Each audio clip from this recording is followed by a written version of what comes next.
In the northeast of Sicily lies Mount Etna.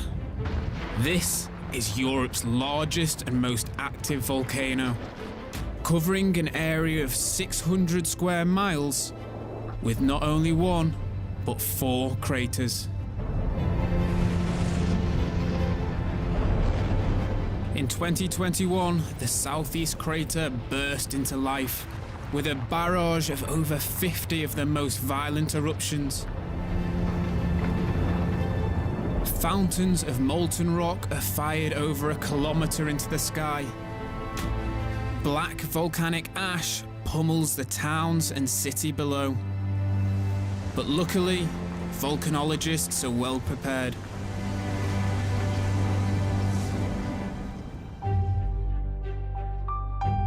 How you doing, pal? Good. See you. Ready to get some Etna? Yeah. Yeah. Ready for Italian volcanoes. Bring it on. I'm Chris Horsley, and I'm on the way to Sicily because something's brewing deep within Mount Etna. So Etna's entered a new eruptive stage. It's throwing huge lava bombs out from the summit, and that is its activity that I want to get close to. I'm on a mission to collect data to help volcanologists understand why Mount Etna is behaving differently. On my team are UK filmmakers Ollie, Byron, and Caroline. So just out the window here we can see Etna. You can also actually see volcanic gas cloud. You can see the bluish, sulphurish tinge to it, the sign of lava. I'm pretty sure it's not everybody's cup of tea to climb an erupting volcano in winter in minus 25 degrees wind chill factor. But for me, it's bloody awesome. Our driver and fixer on this expedition is local volcano explorer Giuseppe Di Stefano. Welcome in Sicily. Nice to meet you, pal. Thank you. Thank you. Hi. Hi. How's the activity on Etna? So there's an ash emission from the southeast crater and a lava flow and the explosion from central crater. Nice. So it's ready. So that's what we saw when we came in? Yeah. We're heading to the control centre that monitors Etna to make sure it's safe to scale to the summit to collect data. What do you find fascinates you about Etna? What draws you to this volcano? Well, maybe because I've seen my first lava flow when I was 5 years old. Since that eruption, I decided, or maybe Mount Etna convinced me to follow every day, every eruption, every activity on Mount Etna. We're in Catania, the second largest city in Sicily, which sits right at the base of Mount Etna. It's always surprising when you drive through cities like this and you see this huge population. Yes. Right next to one of the most active volcanoes, yes. And it's erupting right now, and everybody's just doing their thing. Everywhere we look, there's evidence of the deadly lava flows which have threatened, but also built the city. So this castle was built here just after the eruption of 1669 that you can see on the right side of the castle, so in the basement. You can see the lava flow here. Oh yeah, all the jagged... Completely on this part and continued for 1 kilometer into the sea above. The 1669 eruption is the largest on record. 20,000 people lost their lives. It's beautiful, every turn and through the city. And you just come out into the open and you've just got a vision of Etna right in the city. But it's also quite menacing. You know that at any point it could take this land back. We've come to INGV, the Institute of Geology and Volcanology, to find out how the volcano is currently behaving and if it's safe to actually collect data from the summit. Hey! How's it going? I'm Chris. Nice to meet you. So welcome to our surveillance room. Let's have a look at this.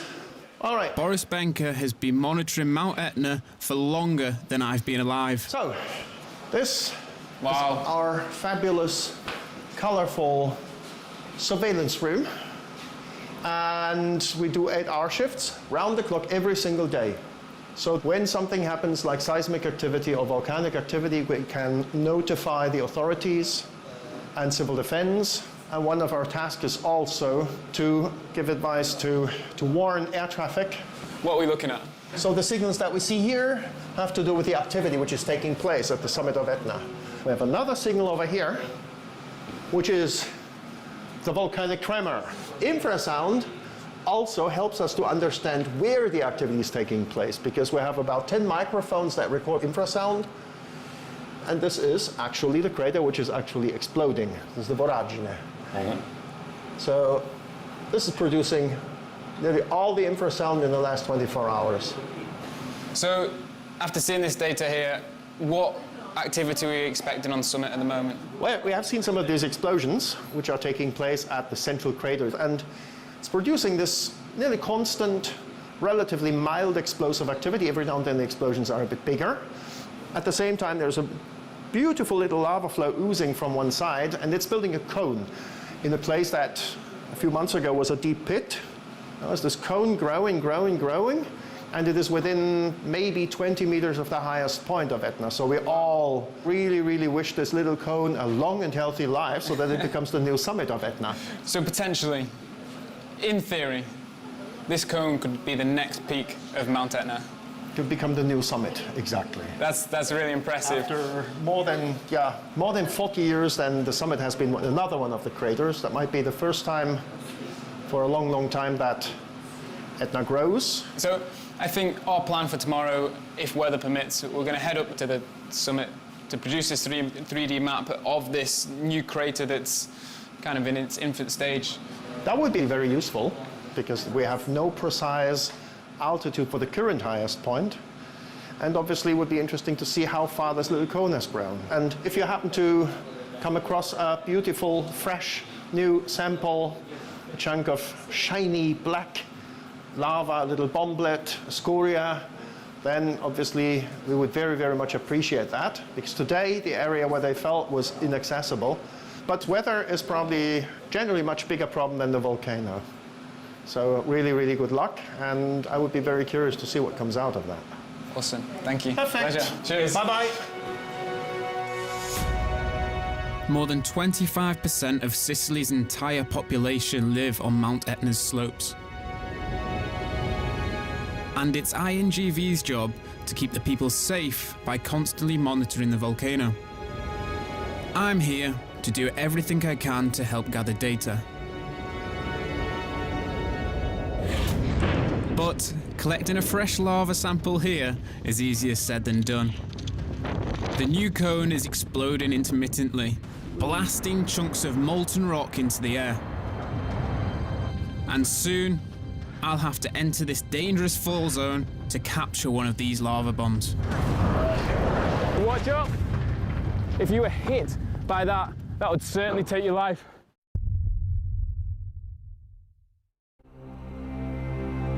In Sicily, we're preparing for our very first data gathering mission on Europe's most active volcano. Does look like it's going to be high wind up there.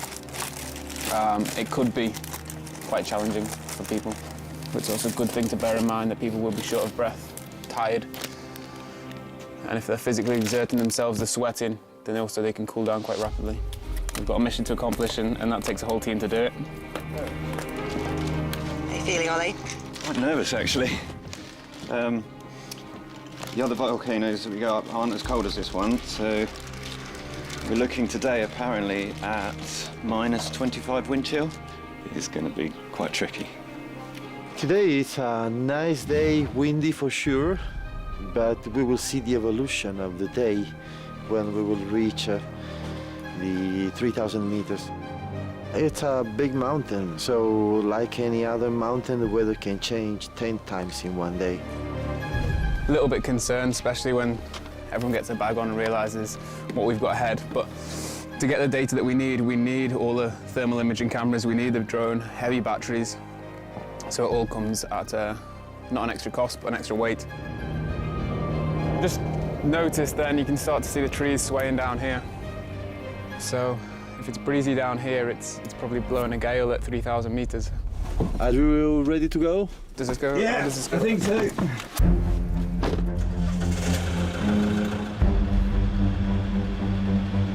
Very very excited to get on top and get my boots into some lava flow and some ash and get the smell of sulphur in my nostrils. And this road up to the summit of Etna is also used by hundreds of thousands of tourists every year. Now, just because hundreds of thousands of tourists flock here every year to see its beauty, it doesn't make it any less dangerous. I mean, what we have at the top is an erupting crater that throws lava bombs out in multiple directions, and if you were to be hit by one of them, it is almost certainly life-ending. We don't really want to be in the position where we have to take care of a casualty. Joining me today is volcanologist Carmelo Farlito. Hey Chris. Morning. How's it Hey, going? good morning. Well, too? Very well. Well, ready for today? Yeah. Drone's ready, thermal camera we've got, Helmets? helmets. Hopefully we won't need them too much. Well, they will just stay on our heads. Yeah. That's it. The bag weighs an absolute ton. And I've got a 3,400 metre volcano to climb. Fun times. Despite the dangers that lay ahead, the first part of our journey is deceptively easy. It's quite a luxury getting a cable car. I'm not sure if I've had a more comfortable trip to the summit of the volcano. Get ready for the brutal conditions at the summit. But there are already signs of what lies in store.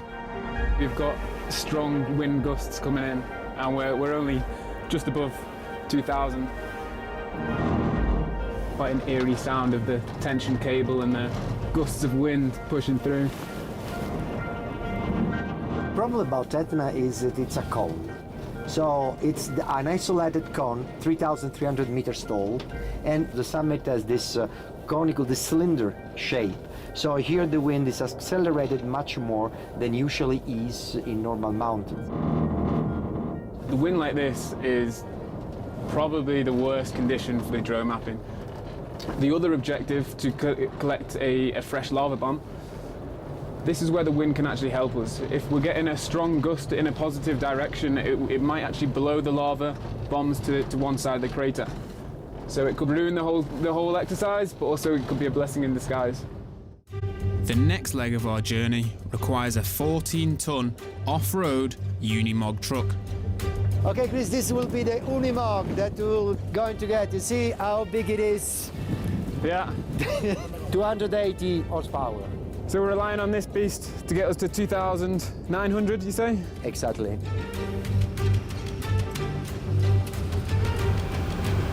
Yeah, we've got some challenging conditions. I mean, this isn't even a harsh winter, but we still have meters of snow outside. It could be a lot worse. But what we're really going to be faced with is some high winds, freezing temperatures, and some pretty rough volcanic terrain. So looking out the window behind me, we get our first close-up glimpse of the summit craters. If we're lucky, we'll see a small eruption soon.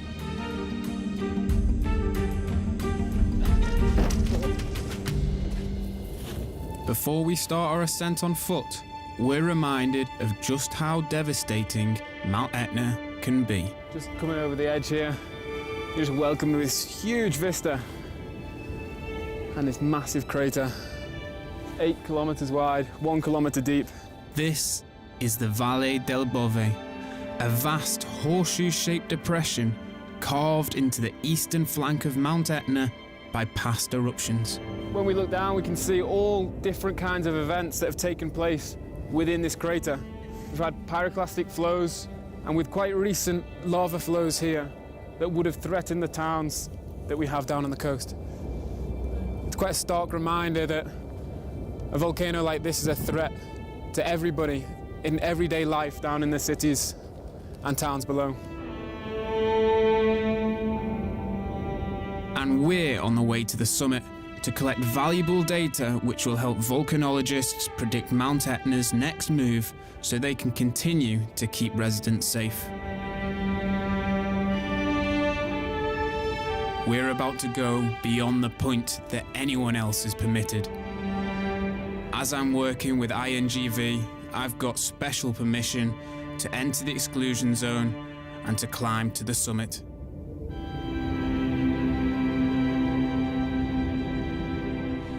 Just about to begin, and there's our baby up there.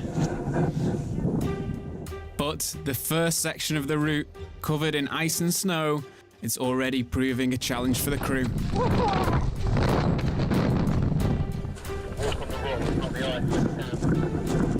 The magnitude of the trek ahead is starting to set in.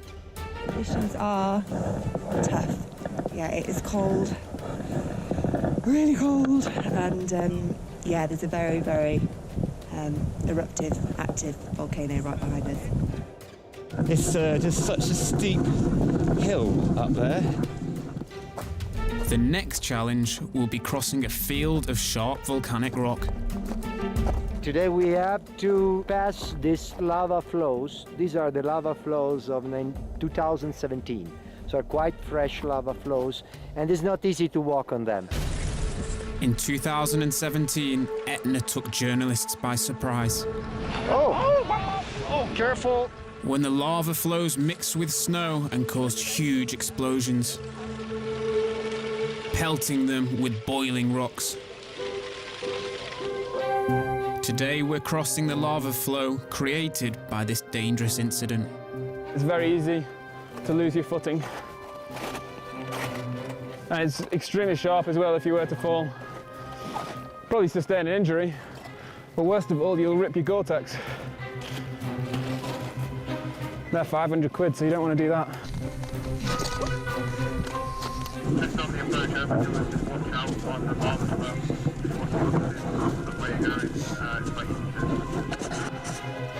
Ollie and Byron have fallen behind. Yeah, we've just got lost, but we're found our way again now. It's just climbing over lava.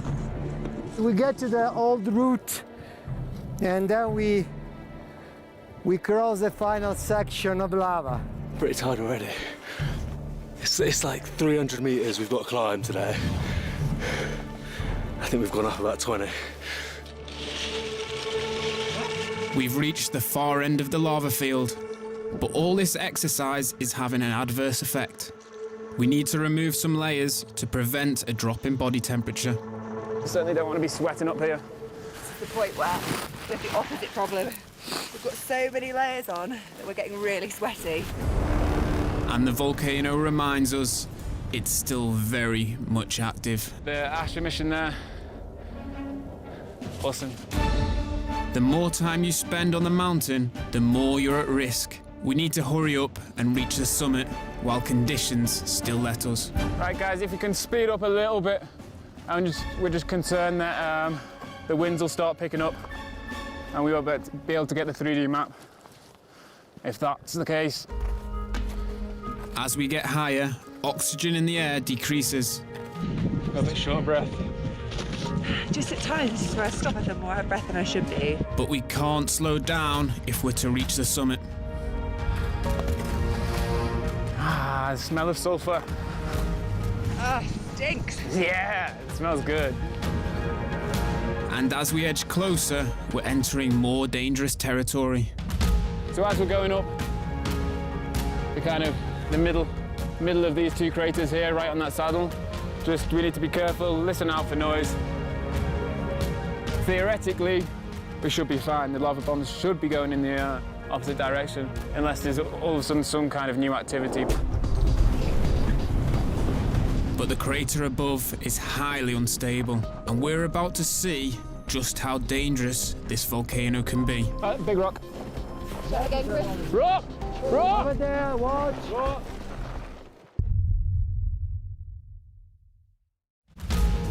In Sicily, we're on a mission to collect data from the summit of Mount Etna to help volcanologists predict its next move.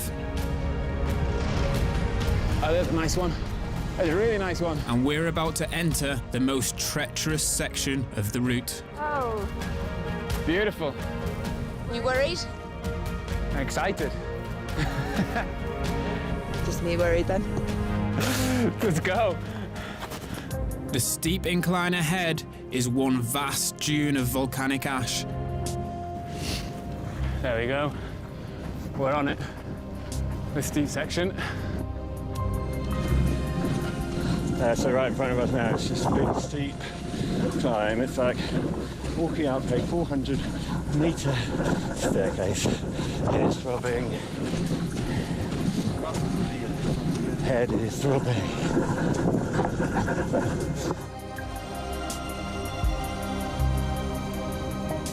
Hard work with the volcanic sand.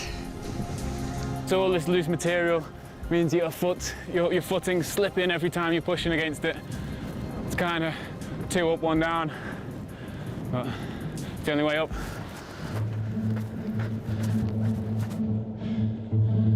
We have to reach the summit as a team, and the crew are visibly suffering.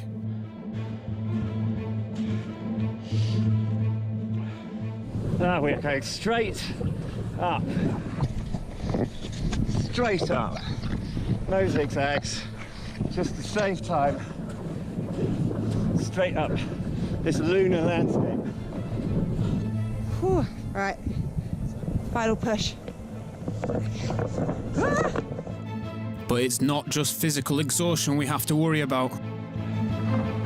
Rolling down from the crater above are huge pieces of loose rock. Helmet's on now. Lava rock hat going on. Don't know how much good this is going to do, but better than nothing. Big rock. Rock! Rock! Rock! Everything here is so subject to failure because everything is unstable, and we have to be very careful. If you get hit by one of them, yeah, it's gonna hurt. That's gonna really hurt. And if you take one to the chest, yeah, you've got potential that could take your life. But not everyone on the mountain has a helmet. Hey! Out that! That's a catchment area! Idiots. You literally just saw a load of loose debris everywhere and it goes directly into its zone. Idiots. There are 2 policemen that will go down, and if they will catch you, you will be fined. Okay. So then it's up to you. I told you, you are warned, then it's really up to you. And you've seen how dangerous can be, because those stones were almost hitting you. And you have no helmets? Nothing? Nothing. So you better just turn around and go back. It's situations like that that cause the most accidents on volcanoes. People being completely unaware of the surroundings and potential danger of moving rock, unstable ground, and volcanic terrain. Despite the dangerous conditions, we need to press on to the top to complete our data gathering mission. You can tell we're nearly at the crater rim. Oh yeah. Well, you can see ejected material there. Look, you see the ejected material? Yes, yes, yes. So on approach, the wind direction's currently pushing the gas over us. So let's just move out of it as quick as possible. We'll stick low and get round to an area where there's no gas. Oh my God, it's on your tongue. It's so acidic. I'm so furious. Finally, after an epic climb, we've reached the summit of Mount Etna. Now we start to see the crater. Awesome. Wow.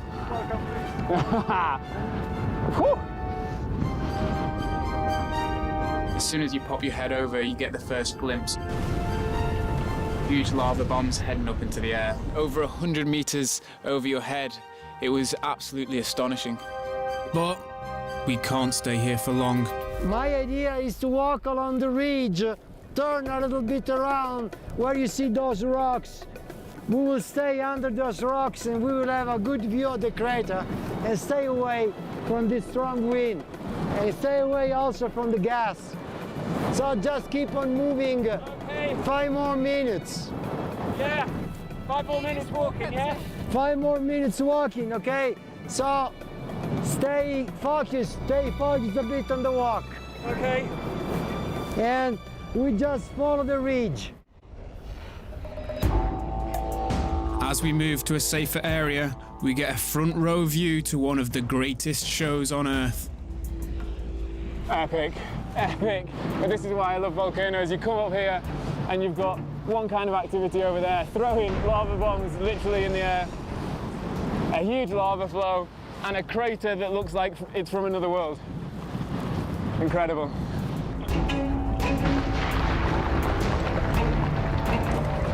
And we're constantly reminded of Etna's explosive power. That was a big eruption.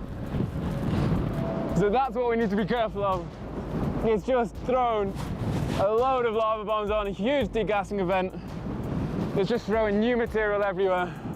They're the samples we're after, but not from the top of the crater there. We need it where it's rolled down that slope. Explosions are sudden, cannot predict anything. The violent emissions are a constant reminder of just how dangerous our mission is. There, Look at that. can you see? And you can see, even in broad daylight, that material is glowing red hot and Yeah. it's just being thrown out of that crater. We reach a more shielded location, and I need to get the drone up and start mapping this volatile volcano. As soon as I get the drone up, it's getting taken by the wind. I mean, I'm flying full throttle to try and get it around the crater in time. But unfortunately, it was a little bit too much for the drone. Also, batteries at -15, -20, they don't hold out for so long. So unfortunately, I had to bring the drone down with the map only half done. As well as the challenging weather conditions, the explosive eruptions pose a constant threat. Our time is limited on the dangerous crater edge. And since I can't keep the drone in the air to complete the 3D map, I need to focus now on getting a lava sample. Ready to go? Time check. Chris, we will just walk around the crater. We will walk up to the ridge, and if we won't see any fresh bomb on the ridge, we are not going down, because there is really dangerous. There is no way you can run up if there is an explosion. Now we run, go and come back. Yep, let's go. To reduce the risk of casualties, we leave Ollie and Byron behind in the more protected area.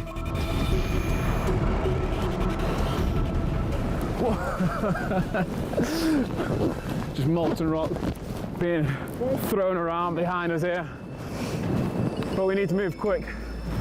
We've only got a really limited time on this summit. And now we're going to make the approach to that cone that we see erupting there to collect the fresh sample. Yeah, we don't know.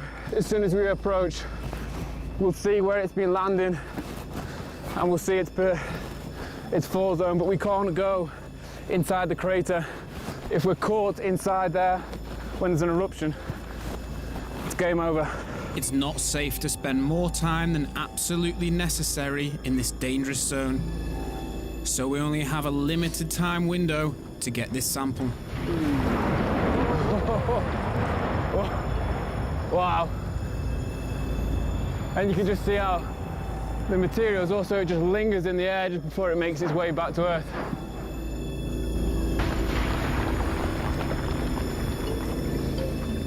Just watch out for ice here, Caroline. So we're getting over the ridge towards where we're getting the lava sample from, and it's just a vertical drop on each side. Whoa! Whoa! There's just throwing material everywhere. And those rocks are landing close to the crater edge, just where we're approaching.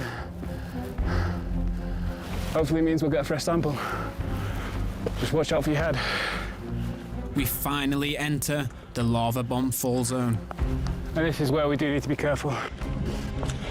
Because if there were material to come down, this is where it's coming down.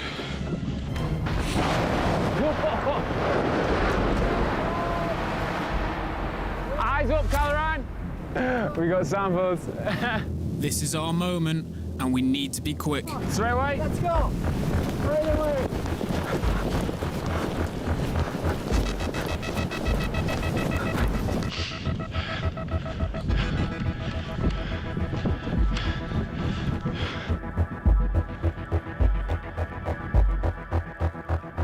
final approach.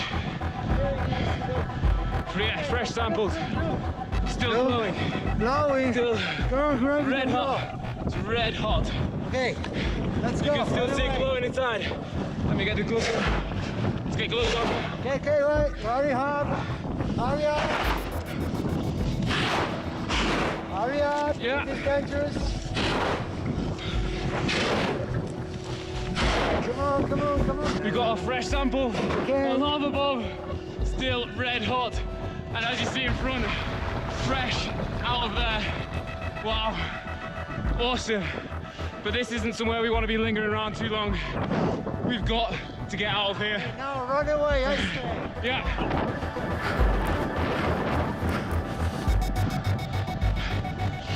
Woo! I can smell this sample. That's still around 500 degrees Celsius, maybe more. So yeah, it's setting fire to the glove. I've finally captured a fresh lava bomb hurled from inside of Mount Etna. Now we need to get away from the danger zone, and fast.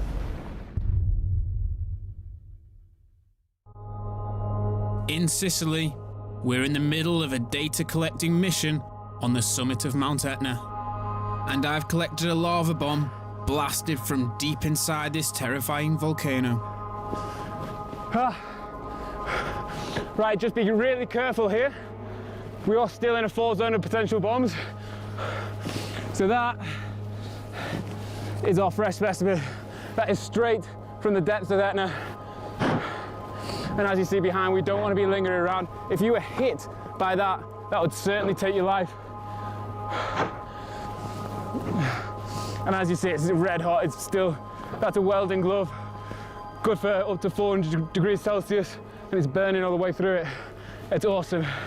Before we head back to the rest of the team, I want to get a quick temperature reading. Come on, powering up, powering up. We don't have all day. So we're just getting a quick read in there. So red, so that's 480.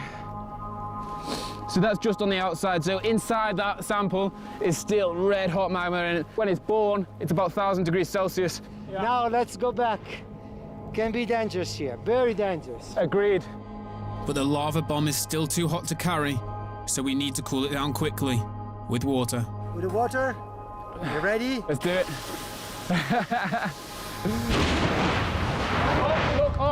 Stay still, stay still. Keep on watching. Look at that, look at that. Coming towards us. We need to hold our nerve and keep a close eye on where the lava bombs are landing. You're not going to get hit by one of those lava bombs and walk out of there. Now that one would have killed you. If you were hit by that, you'd be dead. Okay, let's move out of here. Boiling, boiling rock. Okay, let's go. Ali. Ali. Okay, let's go, let's go. Yeah. We are coming back. We have to reach the rest of the team. Watch up. That is exactly what we came for. I'm super stoked about that. As soon as we arrived, there was one massive eruption that just threw out a perfect specimen, perfect sample for us to collect. And just as soon as we reached it, it was glowing red. Still, the core of that would be about 1,000 degrees Celsius. Straight in there and got hold of it. As we make our way back around the crater, the wind starts to pick up. And we can see how the volcano is changing before our eyes. So behind, we see another lava flow. That is a brand new lava flow. You can see right at the forming of the river. We've got it moving down the slopes. That is brand new. This is new activity here. But we still need to move. With the rest of our crew joining the pack, we make our descent. Careful. Watch your stones. People are there right there. We need to move a lot faster on the way down if we're to get off the summit before the weather closes in. That's the way to do it. We're making our way back to the Unimog now. Crossing the lava field, but we have to do it at pace. We're literally scaling across this as fast as possible. Welcome, you made it. Thanks, Carmelo.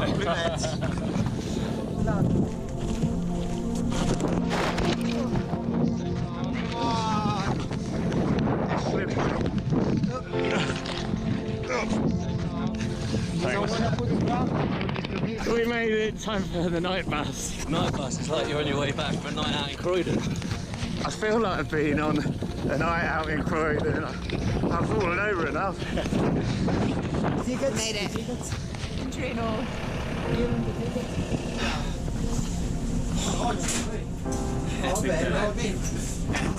Absolutely epic. Right, so that right there is a still fresh, hot sample straight from Etna. This is what Boris is after, and I think he'll be quite happy to receive that. That's what we were looking for. So the importance of collecting this fresh sample is to keep a really close eye on Etna's eruption. We want to make sure that we've got a refreshed, up-to-date image of the activity and we know exactly what's going on.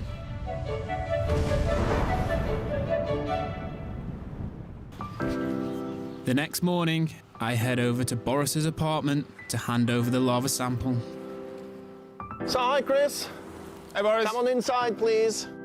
I'm eager to find out what this hot rock can tell us about the volcano's current behaviour and what lies in store for the people of Catania. There we go. Oh, welcome. How's it going? Hello. How's it? Very well, very well. I've got a sample and a 3D model. So you still look like you're in one piece. Just about. Just about. Maybe you place the things over here. We're gonna have a look at them in a moment. Perfect. Maybe first I'll show you the view. Yeah, that'd be fantastic. Boris's apartment is in the foothills of Mount Etna. Sometimes it's amazing to think, would have been up there. I see why this is your apartment. That was one of the reasons we chose it. It's also earthquake resistant. Basically, we see everything that happens, at least on this side of the mountain. You really get the full dimension of things, the big things, when you're farther away. Yeah. Do you want to check out the sample? Oh yes, absolutely. Fantastic. Let me have a look. The big reveal. Wow. With the glove. So it looks like it was still hot.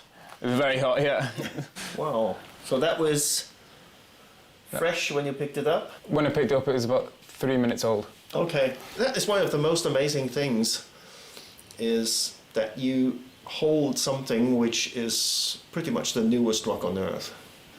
That's a completely crazy dimension, I think. That's one of those things where I think volcanology is the best job on Earth. So we're going to analyze this and see how this rock is similar or different to previous samples. So interesting to see, because if we see that this rock is still very crystalline, that means it is still kind of old magma which has been residing in the conduit for quite some time and undergone some cooling and crystallization. Because if we have new magma, which rises very, very fast, it's less crystalline, it's more primitive in composition. But normally, in such cases, we would also expect the activity to get more explosive, because it's got more gas in it. Perfect, so hopefully that sample will give you... That's precious. Some new data. Okay, we're going to make good use of this. I also hand over my unfinished 3D map. So I'm just checking out the 3D map and images there. Although we didn't get to all the images that I really set out, and it's not the full 3D model that I would have liked, but given the time that we had, the collection was the best we could do. But I really hope that this data plus the lava sample will help. Oh, it's always helpful. I think we also had partial data the other day and still made something of it. Really yeah, it good. certainly helps to understand more and more how the system works. So it's really precious to get as much information as possible anytime. It's always nice to conclude an expedition or kind of an ascent of a volcano like that with something quite meaningful, and to be able to provide the sample that we came for. I can't stress the importance of how these bits of data add into this equation. Collecting fresh lava samples and 3D mapping, like we've just been doing on top of Etna, This is what keeps people safe. Applying the 4D data system and really gathering as much information as possible will help predict future eruptions. And at the end of the day, that's what keeps these people safe. Our data gathering mission is now complete. But my sample indicates Etna is just gearing up to a ferocious period of volcanic activity.